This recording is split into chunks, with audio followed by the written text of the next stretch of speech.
Começa agora a Hora da Trade. Oferecimento TradePar, o seu digital bank 100% paranaense. Olá, tudo bem? Estamos de volta para mais um programa, a Hora da Trade. O tema de hoje é: o futuro do dinheiro é digital. Me fale uma coisa, faz quanto tempo que você não pega numa cédula de papel? Tem notado que a gente consegue fazer pagamento via QR Code, cartão digital, enfim.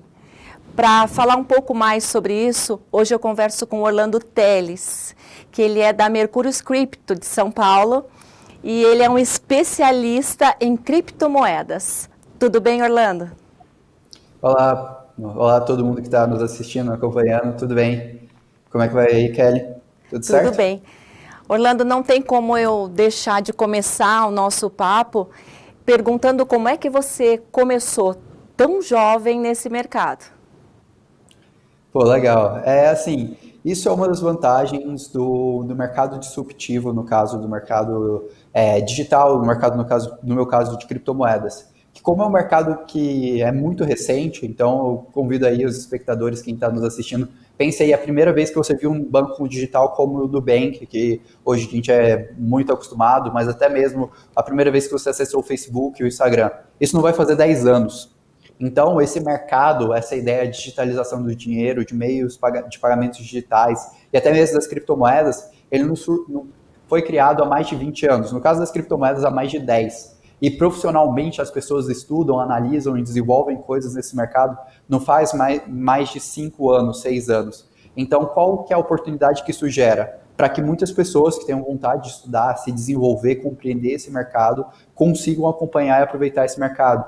Então, isso é até uma coisa que eu brinco, que, por exemplo, eu tenho 3 anos no mercado de criptomoedas. Só que o mercado de criptomoedas, profissionalmente, as pessoas analisam profissionalmente há 7. Então, é como se eu tivesse vivido aí quase 50% de todo o mercado. Isso no mercado financeiro seria impossível, né? Você, em 3 anos de mercado, ter toda essa informação. Mas em mercados mais recentes você tem essa possibilidade. E essa que é a graça da disrupção, da inovação, que você consegue entrar de qualquer forma, em qualquer momento e compreender muito bem e se tornar, aprender e compreender esse mercado de forma muito rápida.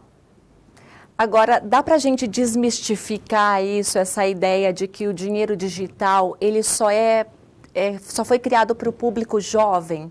As pessoas mais antigas, elas também podem entrar nesse mercado digital sem medo?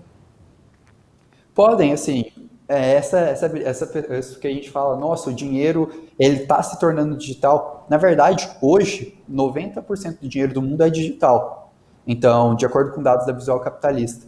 Então, basicamente, o que a gente fala? Ah, não, o dinheiro ele é físico, a célula de papel que a gente está acostumado, ela representa apenas 10% do dinheiro que existe em depósitos, em bancos, etc. O banco não tem, de fato, todos aqueles depósitos. O que, na verdade, o banco tem é uma base de dados gigantesca que armazena toda a informação, que é o dinheiro das pessoas. Quando as pessoas sacam, elas sacam apenas uma fração daquele capital. E todas aquelas movimentações que você está fazendo, basicamente você está fazendo também de dinheiro digital. E agora a gente só está dando mais um passo, que é o quê? Desenvolver meios e ferramentas de acabar, de fato, com dinheiro de papel. A gente conseguir fazer trocas e tudo apenas na forma digital. Para vocês terem uma noção, hoje, 80% dos países do mundo estão desenvolvendo sua própria criptomoeda, uma criptomoeda estatal, onde eles podem fazer a transação via QR Code, tendo a sua própria wallet, etc. Então, é uma tendência que já existe aí desde a década de 90, dos anos 2000, cada vez está mais forte, que hoje até 90% do dinheiro do mundo é digital, e provavelmente daqui 2, 3 anos, 100% desse dinheiro se torna digital. Não é à toa que o Brasil tem um projeto para criar sua própria criptomoeda até 2022. Orlando, a gente vê que na China as pessoas vão à feira livre fazer compras e elas não usam mais moedas palpáveis. E cada itemzinho, cada fruta, cada legume tem um QR Code. A pessoa aponta o celular e faz o pagamento. Você acha que esse futuro vai chegar aqui no Brasil e se demora quanto tempo? Pô, legal. Assim, a China e o Japão são 2 dos países que a gente tem a melhor exemplificação de tudo isso. Isso porque foram 2 países que, quando a gente teve a entrada da tecnologia mobile, né, a possibilidade de pagamentos via mobile, 4G, etc., ele se desenvolveu muito mais rápido que aqui no Ocidente, no caso. Então, a inserção do meio de pagamento através de aplicativos, mídias sociais, lá já é algo muito recente. Lá eles têm, por exemplo, o WeChat, que é como se fosse o nosso WhatsApp daqui, só que é um WhatsApp chinês, que ele já tem um pouco mais de tempo, que dentro dele já tem funcionalidade de pagamento, que é exatamente o que você comentou, das pessoas irem com o QR Code e pagarem. Então, isso está chegando agora no Ocidente. Então, a gente chegou tanto às criptomoedas no Ocidente centralizadas, como é o caso do Bitcoin, como também alguns projetos de criptomoedas, como foi o caso da própria Libra, do Facebook, que ficou muito famoso ano passado, ainda não saiu do papel, mas está logo menos saindo. E a China já tem teve aí 5, 6 anos à frente da gente, por ter já algumas empresas que desenvolveram isso. Agora deu o passo de criar o Yuan Digital, que hoje já está presente em mais de 4 cidades, que é a criptomoeda estatal chinesa, e logo menos deve popularizar ainda mais isso. O projeto deles é que até para os jogos de inverno as pessoas que vierem para a China utilizem apenas o Yuan Digital. E no Brasil, provavelmente, a gente deve ver isso nos próximos 5 anos, 10 anos. Isso porque no Brasil a gente já tem um projeto para desenvolver isso até 2022, mas com certeza tem aquele processo ainda de popularização, das pessoas compreenderem e etc. As pessoas perderem o medo de entrar, acreditar nele, né? Perfeito, não perderem só o medo, mas também como processo de regulamentação mesmo. Que, por exemplo, a gente queria implementar o WhatsApp Pay no Brasil, isso há alguns meses atrás, só que acabou não sendo viável por conta exatamente da regulamentação do Brasil. Então, o Brasil a gente ainda tem uma regulamentação um pouco mais lenta, mas isso é um processo gradual. À medida que o mundo inteiro vai aceitando, é meio impossível você fugir dessa tendência. Então, à medida que a gente tem, por exemplo, a Europa e a Ásia desenvolvendo as suas próprias criptomoedas, seus próprios meios de pagamento digitais, é impossível aqui nas Américas a gente fugir disso. Orlando, agora a gente falando sobre riscos. O Bitcoin, acho que foi a primeira moeda digital que surgiu, mas junto com ela também surgiram muitos golpes, né? Então, como é que fica agora, como é que está a questão do Bitcoin neste momento? Como é que uma pessoa escolhe onde ela vai investir? Pô, perfeito. Eu acho que isso é um tema super importante. Infelizmente, no Brasil, a gente tem um track record muito ruim nesse aspecto. Só ano passado foram registradas mais de 250 golpes envolvendo criptomoedas aqui no Brasil. E o que acontece? O Bitcoin, ele é uma ferramenta, né? Então, ele é um meio que a gente consegue, por exemplo, tanto a parte de investimento quanto essa lógica de moeda digital. E, infelizmente, no início da história do Bitcoin, quando as pessoas não tinham tanta informação, ele foi muito utilizado para coisas ruins. Por exemplo, o maior cartel de drogas do mundo online, o Silk Road, utilizava boa parte das criptomoedas como meio de pagamento. Isso em 2012 a 2014. Chegou até o fato de mais da metade das transações em criptomoedas passavam por esse cartel de drogas. Entretanto, porque não tem um controle do Banco Central, é isso? Não exatamente isso, mas é algo parecido com isso. Porque é uma lógica muito simples. A gente tem uma facilidade muito grande de transacionar digitalmente o capital, certo?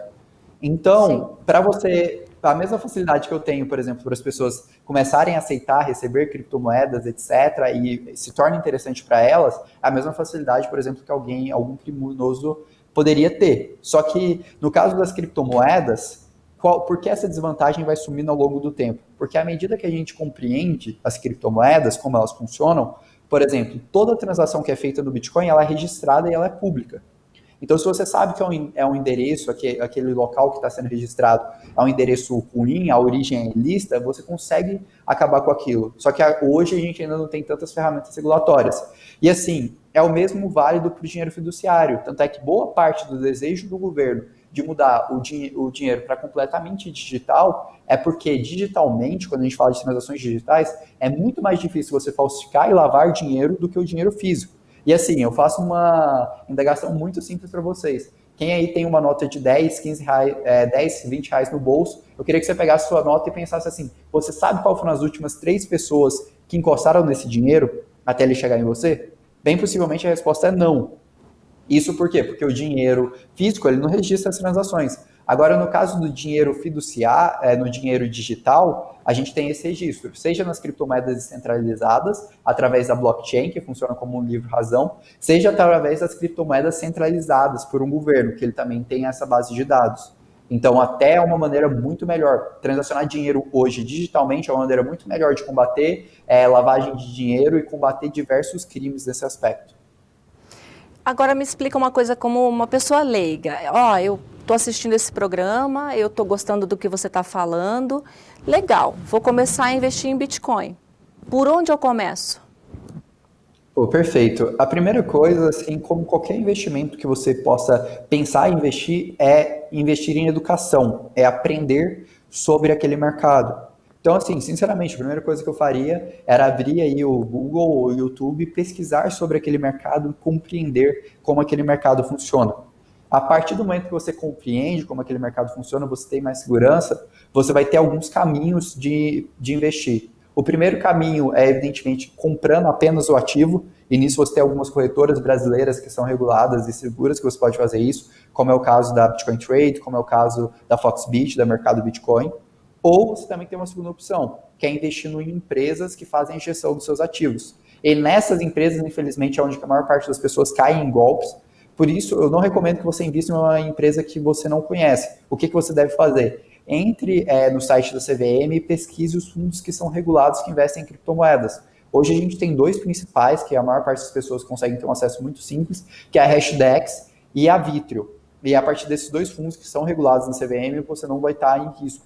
Infelizmente, o que acontece é que a maior parte das pessoas pegam empresas que afirmam que investem em criptomoedas, na maioria das vezes elas nem têm esse investimento, que são golpes financeiros, que prometem rentabilidades seguras e mensais, algo que não existe no mercado de criptomoedas. Você jamais vai ver uma rentabilidade fixa no mercado de criptomoedas. Isso é muito importante frisar, que infelizmente a maior parte das pessoas caem nessa promessa. Então, assim, são dois meios. Ou você tem o Bitcoin comprando via corretoras, e aí você compra o ativo em si, ou pegue empresas que são reguladas via CVM. É muito importante ela ser regulada via CVM. Se alguém te oferecer um investimento, estiver fazendo uma oferta pública de investimento e não estiver regulado em CVM, seja criptomoeda, seja outro modelo de investimento, suspeite, porque provavelmente ela está fazendo alguma coisa de errado. Tá certo. A gente vai para um pequeno intervalo, Orlando, e já volta para continuar esse papo tão interessante. Até já.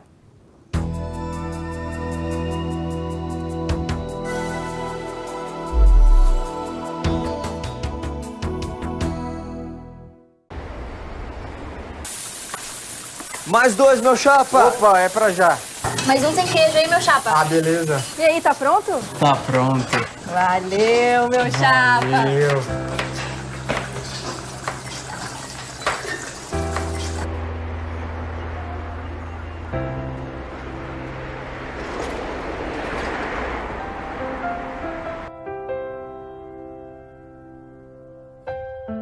Tá muito complicado pra mim. Calma, pega o multímetro, vamos de novo.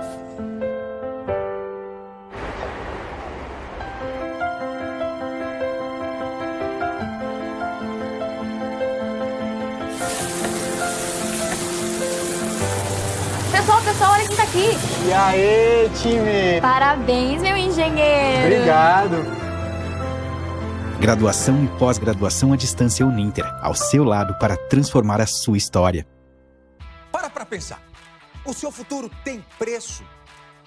Por barato não sai caro. Mude. Escolha a graduação à distância Uninter. Aqui você estuda com o melhor conteúdo via celular e notebook e aprende a aplicar a teoria de verdade, com livros e kits práticos grátis. Tudo isso para você chegar com mais preparo no mercado de trabalho. Acesse já uninter.com e inscreva-se.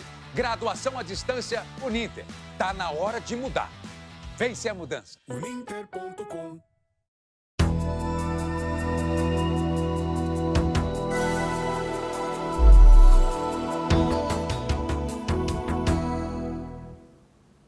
Estamos de volta falando sobre a digitalização do dinheiro. Estou conversando com o Orlando Teles. Orlando, você acha que agora, na época de pandemia, em que as pessoas não querem tocar no dinheiro que é sujo, que você não sabe por onde passou, essa digitalização, ela deu um boom nesse momento?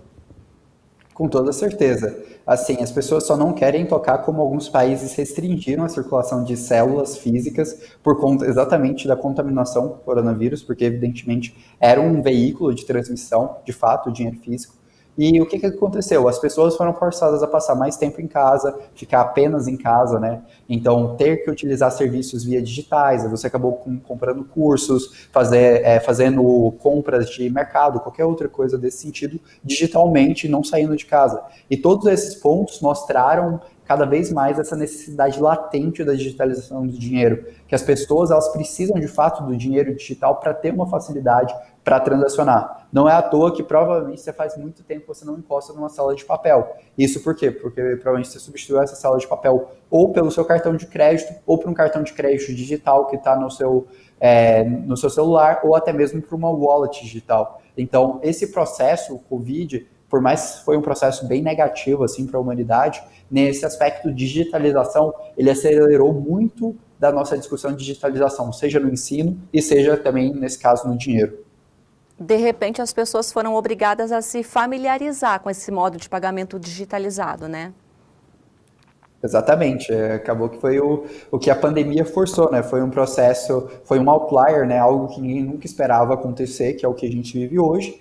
E esse outlier acabou mudando aí significativamente várias coisas culturais nossas. E é como todo mundo diz, o mundo pós-pandemia vai ser um mundo muito diferente do mundo que a gente viveu. A gente não vai, quando a gente tiver a vacina e tudo mais, a gente tem um botão e voltar para, por exemplo, janeiro de 2020. Bem provavelmente você que trabalha em um escritório, parte do seu tempo você vai trabalhar de casa, bem provavelmente você que tem um ensino numa faculdade, parte do seu tempo vai ser à distância, bem provavelmente você que tem um determinado comércio ou determinada serviço, você vai pensar em fazer um atendimento remoto, se você não consegue receber pagamentos remotos, para as pessoas que desenvolvem cursos, produtos digitais também começar a refletir sobre isso e tudo mais. A gente mudou a nossa vida e com certeza essa pandemia vai mudar também a maneira que a gente recebe e utiliza o dinheiro. Com certeza 2020 virou uma chavinha assim e vai trazer muitas transformações na vida de todo mundo. Agora, quando a gente fala em dinheiro digital, para quem não entende, quem não é da área, a primeira coisa que vem à cabeça é Bitcoin. Mas existem outras moedas também, né? Quais seriam as outras principais? Exato. Assim, até eu quero, antes de entrar no Bitcoin em si, eu quero separar duas maneiras diferentes que existem de moedas. Hoje, no mundo, já existem as criptomoedas centralizadas, que são emitidas por um órgão, por exemplo, como um banco central, como é o caso do Yuan Digital, que existe na China, e também tem as criptomoedas descentralizadas, que aí entra o Bitcoin. E qual que é o ponto interessante dessas criptomoedas? Hoje existem mais de 5 mil projetos diferentes de criptomoedas que atingem dores e resolvem problemas das mais diversas formas. Desde criptomoedas como o Ethereum, que ele é uma plataforma para você desenvolver outras aplicações descentralizadas, até como a XRP, que é também um meio de pagamento bem semelhante à lógica do Bitcoin.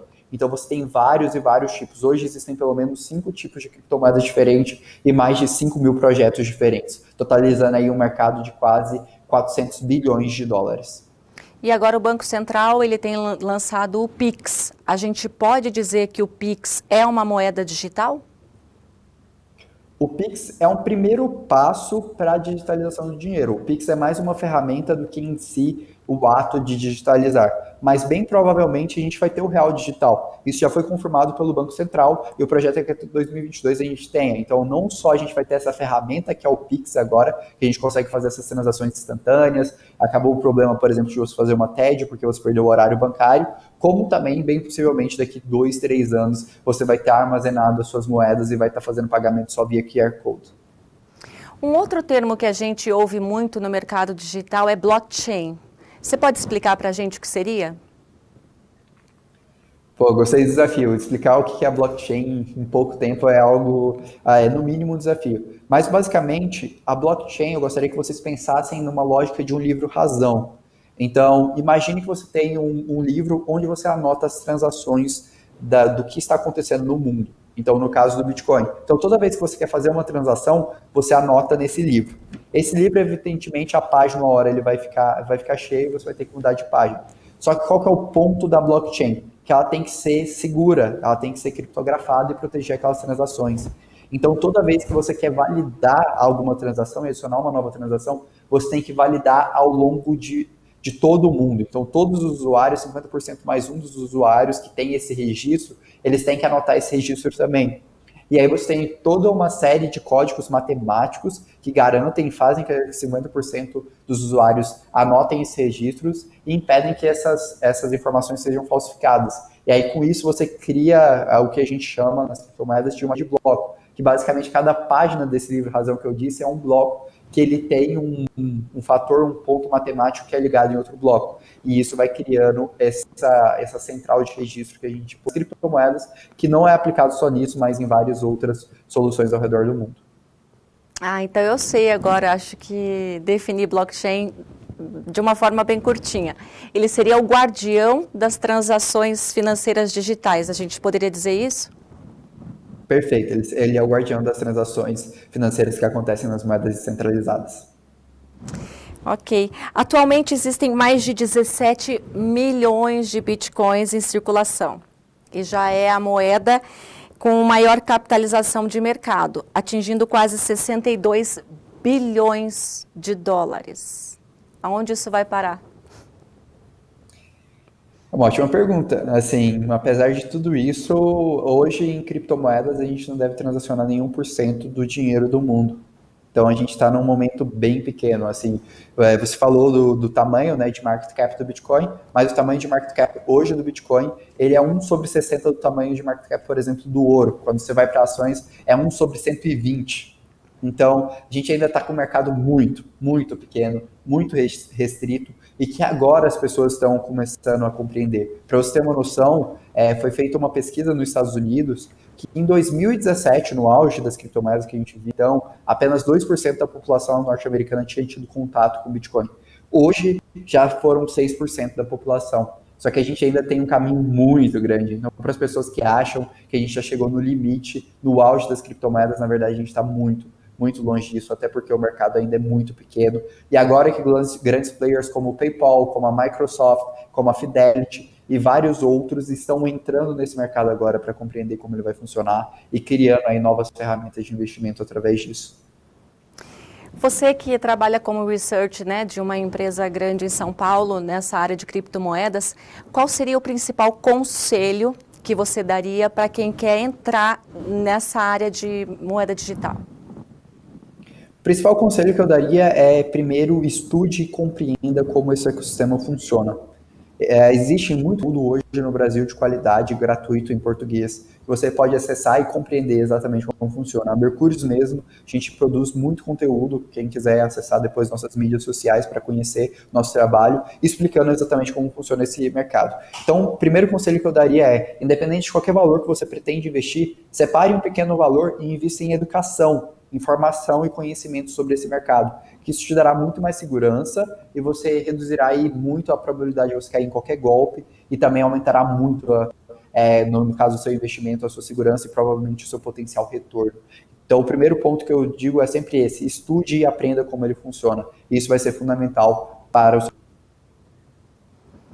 Se você tivesse que dizer hoje assim, não entre nessa empresa para investir, teria algum link na internet que a pessoa pudesse pesquisar quais são as empresas que oferecem maior segurança ou as que oferecem maior risco?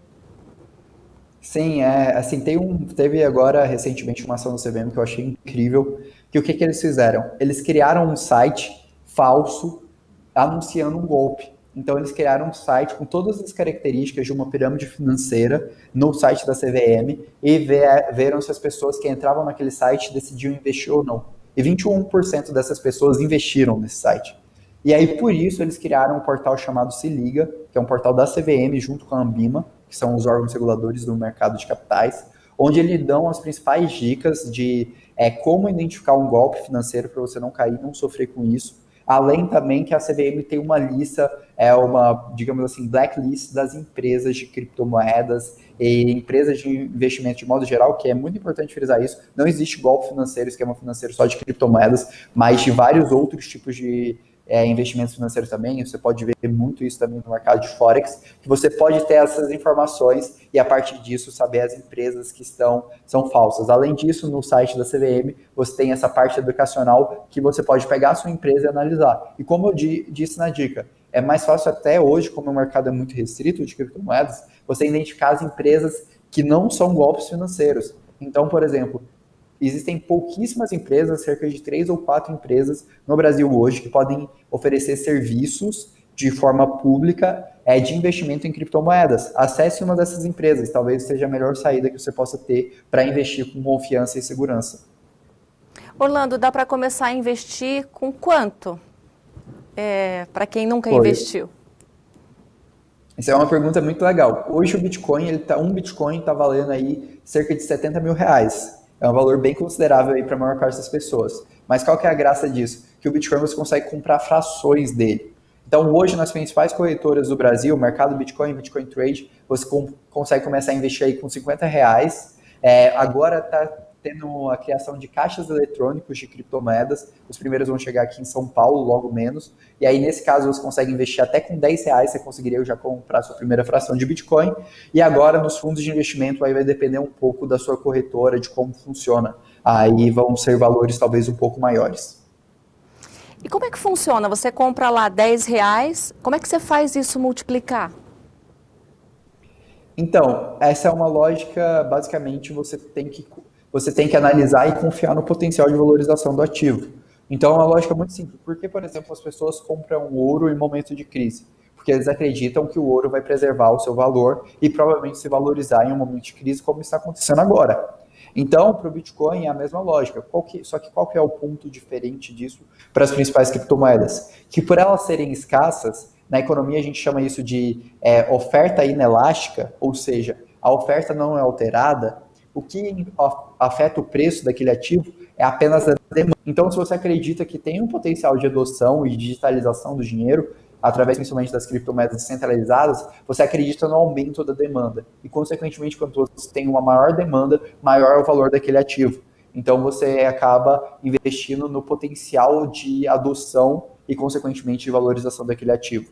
Existem algumas pessoas que fazem operações, né? A gente tem os famosos day trades, swing trades. Algumas pessoas têm sucesso nisso, mas eu não recomendaria isso para as pessoas que estão iniciando, porque são operações bem complexas e muito dificilmente você tem lucro, você não sendo um investidor institucional. Então, tomem até cuidado um pouco com isso. Orlando, eu gostaria que você fizesse as suas considerações finais. Não, então eu gostaria só de agradecer a todo mundo que acompanhou a gente e obrigado aí também pro espaço que vocês cederam para a gente comentar um pouco aí sobre esse mercado. A digitalização do dinheiro já é uma realidade, tanto o dinheiro centralizado quanto o dinheiro descentralizado vai ser. Não fiquem presos só em, por exemplo, criptomoedas descentralizadas, mas também no dinheiro fiduciário. A gente vai ver esse dinheiro se tornar descentralizado. E a melhor dica para você se adequar e aproveitar esse mundo é muito simples. Estude. Pesquise e gaste um pouco de tempo entendendo como você pode compreender melhor esse mercado, porque eu te garanto que valerá muito a pena. Tá certo. Em nome do TradePar, nosso patrocinador, eu agradeço a sua presença, as suas colocações tão importantes, né? Porque você é super jovem, mas super antenado nessa área e tenho certeza que deu uma aula aqui de criptomoedas a todos. Muito obrigada, um abraço e até uma próxima oportunidade. E você, nosso telespectador, também. A gente se vê no próximo programa. Até lá. Tchau.